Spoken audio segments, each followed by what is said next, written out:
Hello, Texas Conference family. We are excited to come back with you and give you updates on what's happening around the conference. And I'm here with Elder Craig, our president. And there's some news that you'd like to share with us that we talked about in our last update. And now we can give an update on those topics that we mentioned. Yes, Elder Dixon, we just wanted to come to you and share that we have some good news that we've been praying about for the last 5 months, and just happy to say that the Lord has blessed the Texas Conference. You all knew that we had made certain decisions in anticipation of an impact from COVID-19, and certainly, unfortunately, several of our churches have experienced quite a few cases, sickness, and even lamentably some death in our ranks. But the financial picture is what really, truly is marvelous, in the sense that we had fully expected that we would have some financial drop-off, but we thank the Lord that He has blessed the conference. And Elder Terry, Elder Montoya, myself, and the Vice Presidents, we are praising God for that good news. Amen. That is good to hear. Now, you mentioned about COVID. You know, this is an unprecedented time for all of us, not only here in the United States, but around the world.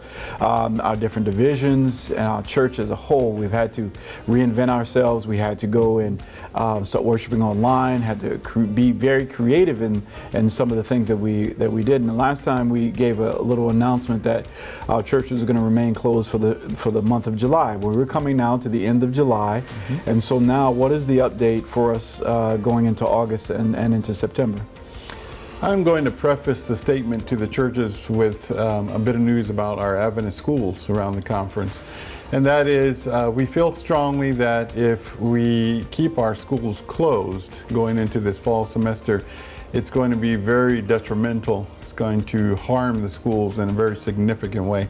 So the decision has been made up to now to go ahead and open our schools as of, some will open on August 18th, some on August 19th.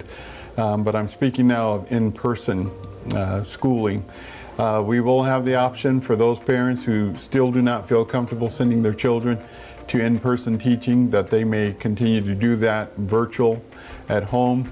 But we do want to stress that we will open our schools to those families that feel like it's something that they would like to do to send their kids back to school. So I preface my statement to the churches with that, because we feel like to continue to make that recommendation for the churches to remain closed while we open the schools would be kind of a dichotomy of a situation.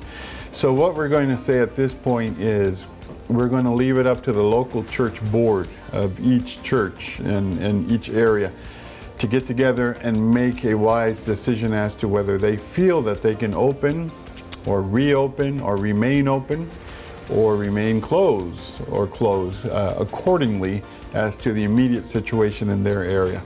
And so it may seem like, or maybe that many churches want the conference to make that decision.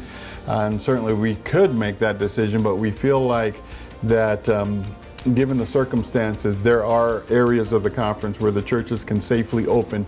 In fact, I've been, Elder Dixon, as I mentioned to you this morning, I've been to a number of churches during this time that have opened or remained open, and they have reduced attendance, and they have taken the precautionary measures, and it certainly appears that they are safe, and we haven't heard any cases emerging from those situations.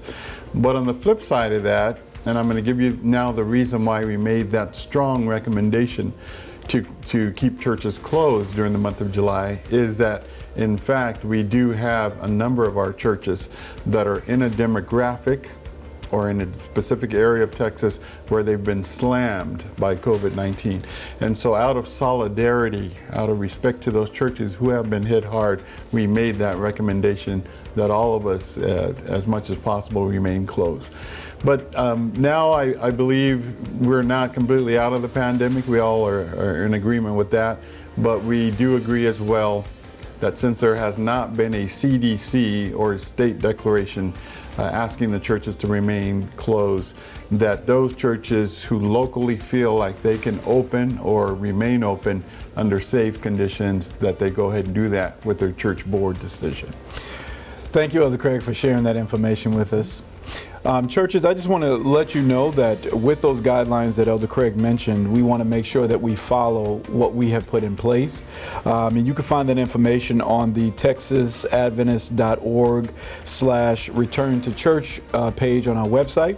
With that, those guidelines will be laid out for you. We'll be sending out a statement as well that will give those bullet points on those key items that we ask that you follow. The first one, as Elder Craig mentioned, was the church board making that approval. The second one is to follow the local government guidelines with in-person gatherings. Follow the CDC and the Texas Health Authority's guidelines for the places of worship, especially the cleanliness and sanitation of those areas. Keeping the attendance at the 50% capacity of the building, as well as continue to worship, offering a worship option online for those who do not feel comfortable in going. And once again, we go back to referring to our phases on our website. That website again is texasadventist.org, returning to church. Thank you, Elder Craig, for sharing with us and bringing us an update on what's happening around the conference. It's wonderful news that we hear that the tide is stabilized, that God has blessed us. We are appreciative of the work that is being done. And we also pray that you and your family will be safe. We want to thank you again for tuning in and watching our update today, and we'll be giving more information as it comes about. Thank you once again for being with us. God bless.